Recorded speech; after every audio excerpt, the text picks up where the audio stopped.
How you doing? I'm Metta World Peace. That's M-E-T-T-A, World Peace. Today is very important for me to be here. I've been working with UCLA Health, the Resident Center, Psychiatric Ward, and so many different areas in UCLA that gave me back something to live day to day for, which is some substance in your life and giving back to the people, and especially when it comes to wellness and the mental healthcare space.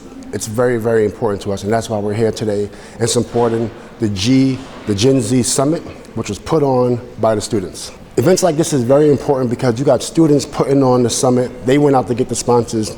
They thought of the Gen Z Summit name.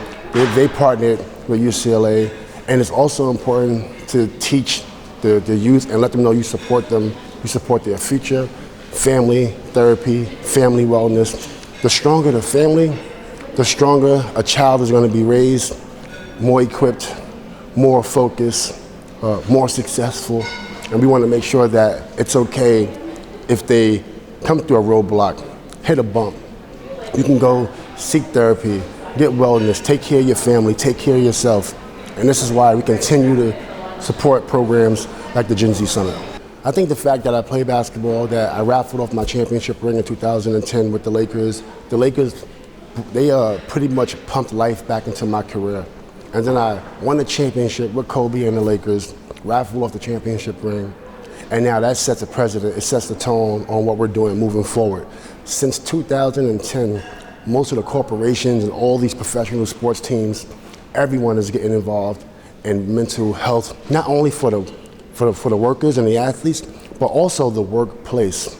And that points back to 2010 when I raffled off my championship ring in front of 40 million people. We pretty much set the tone for the future. The message for the youth, don't be distracted.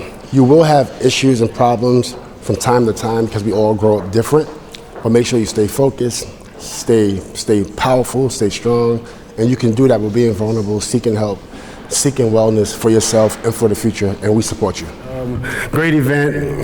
Definitely been listening to a few of the students and the Gen Zers. Great messaging. Yeah, my name is Metta World Peace. I used to be Ron Artest. I changed my name in 2011. Just inspired by change. I'm from Queensbridge Projects, one of the biggest federal housing projects in America. So I had my own challenges too. It's really inspiring to see a lot of people talk about, their difficulties, whether you're coming out as gay or as queer, or in my situation it was a little bit different. I really loved my neighborhood. I remember feeling left out, because when I got to the NBA, right, I had to put on a persona, but my persona was really deeply tied to my neighborhood. I felt like I didn't have a place also. But what I did was I told my story. I let people know where I'm from. And if you want to work with me, you can. If you don't, then you don't have to. But I love my neighborhood. I love my hood. My friends, a lot of my friends are currently in jail, and I speak about this, and I feel about it. I feel pain, and people don't understand when you're playing in the NBA, but you're tied, right? You're tied to the streets, and nobody understands you. So that a lot of your courage to come up here and speak about, what you're about, it's different, but I could relate. So I just want to continue to tell you to keep empowering yourself, continue to feel good and feel comfortable in your skin, and turn those sad stories to happy stories. You don't have to be sad because you are who you are, right? No matter what it is. Now here I am, people told me that I will never be able to do certain things. I went back to UCLA extension course when I retired, still, not losing myself, but I went back for different reasons. I took digital analytics class in Concordia. I did my social media and marketing and digital analytics class here. Business analytics in Concordia, and different things like that. And I still love who I am. Now I'm currently wearing a suit jacket, but that's okay too. I'm 44 years old. I'm not the same who I was when I was 21 or when I was 19, and kind of lost in this world also. I also have a lot of family members who was in psychiatric wards. My sister who was in a psychiatric ward at the age of 13. My brother who was in a psychiatric ward at the age of 8, still in the system to this day, and currently in New York City. And a lot of my family members who dealt with bipolar issues and different things, we have a history of that also. And people often, I thank my psychiatrist on national television right after we won the championship. I had a really big game. And then something hit me and said, you really have to thank people who helped you get here. And typically, you see athletes, I want to thank God, and I actually should have thanked God. And I thank God for my career and my championship. I'm not as religious these days, but I do accept all faiths and religion. I love all people's walks of life. But I did thank my psychologist, and I called her a psychiatrist at the time. She texted me after the game and said, Metta, I'm a psychologist, I'm not a psychiatrist. And I was like, oh, okay, thank you for telling me that. Now I know the difference. But that was a message. That was an important message too. People called me crazy for thanking my psychologist. That's insane. Here I am, someone that needed some type of calmness, so I can do what I love, which is play basketball. I had a really up and down career. Basketball is at the center of my life. I'm really passionate about it. And I wasn't able to be effective and win because I was always going through something internally, whether it was family, no matter what it was.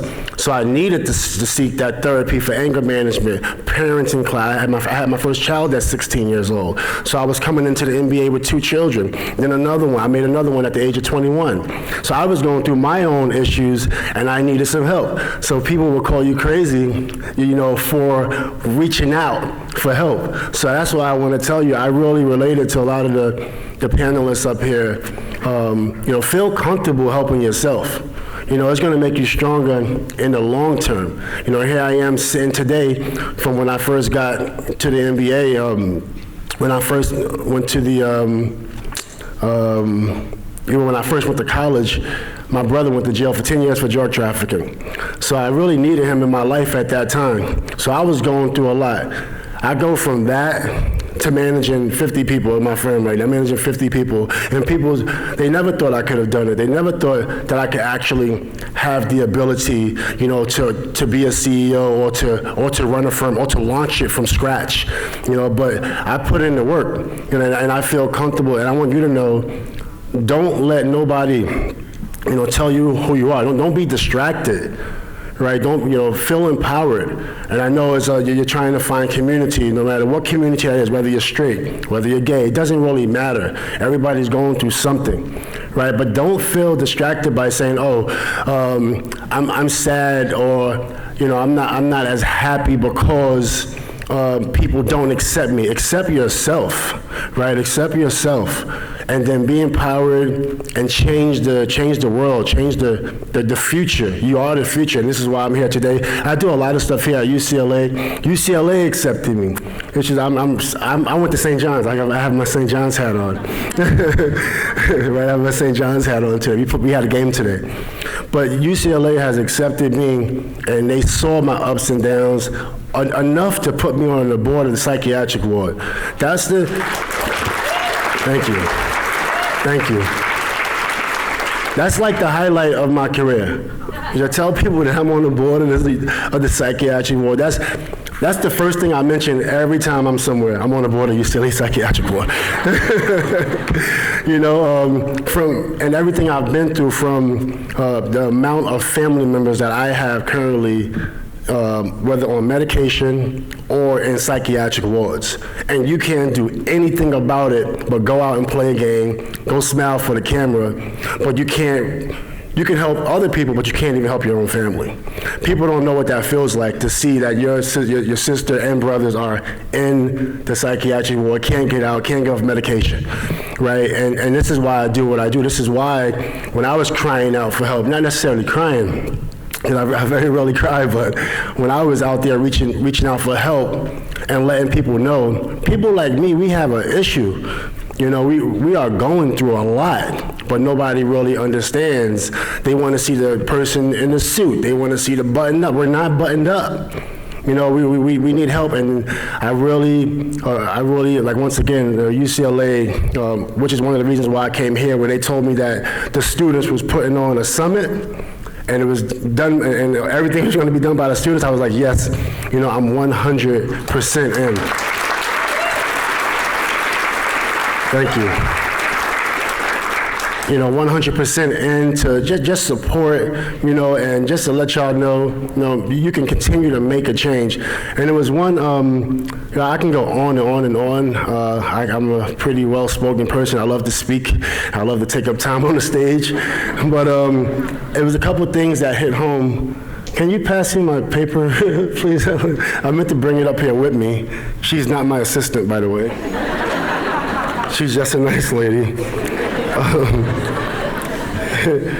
There's a couple things I wanted to just you know, point out. The gentleman said interdependence, collaboration. So I think this is a great interdependent, you know, event. So continue to, you know, definitely feel empowered, you know, internally by yourself, and feel independent, but interdependence is important. Collaboration is important.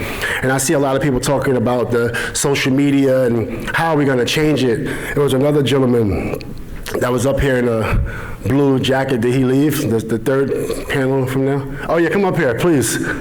Yeah, absolutely. Thank you.